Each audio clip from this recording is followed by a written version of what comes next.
ভাই টার্গেট 2035, নাহিদ ইসলাম বলে 10 বছরের মধ্যে ক্ষমতায় না গেলে রাজনীতি ছেড়ে দিব। আর সার্জিস আলম বলে এনসিপি 2036 সালের মধ্যে সরকারি দল হওয়ার স্বপ্ন দেখে। মানে দুধ দিয়ে ভাত দিয়ে ভাত দিয়ে দুধ দিয়ে একই কথা, মানে ঘুরে ফিরে নাহিদ ইসলামের কথাই।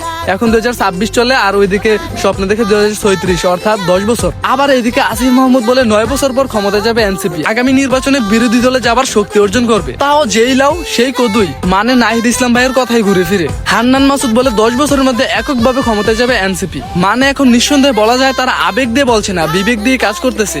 মানে তারা নিজেরাও জানে যে আগামী 5 বছর পর নির্বাচন হলে নতুন একটি রাজনৈতিক দল ওই নির্বাচনে তারা সরকার গঠন করতে পারবে না। মানে এক কথায় ওই ক্রিকেটার সেই পাপমন সাহেবের মতন সবসময় আমাদের টার্গেট কিন্তু next world cup, not this world cup. সবসময় মনে করেন পাপমন সাহেবের মতন নেক্সট না করে নেক্সট এর পরের নেক্সট একদম টার্গেট রাখা ভালো না।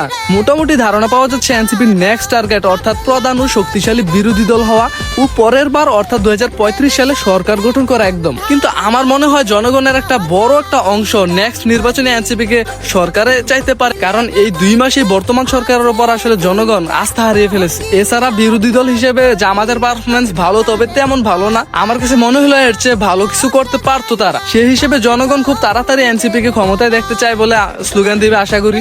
আপনার কি মনে হয় এনসিপি কে আসলেই 10 বছরের ভিতরে সরকার গঠন করতে পারবে? জানায়েন তো একটু আমারে।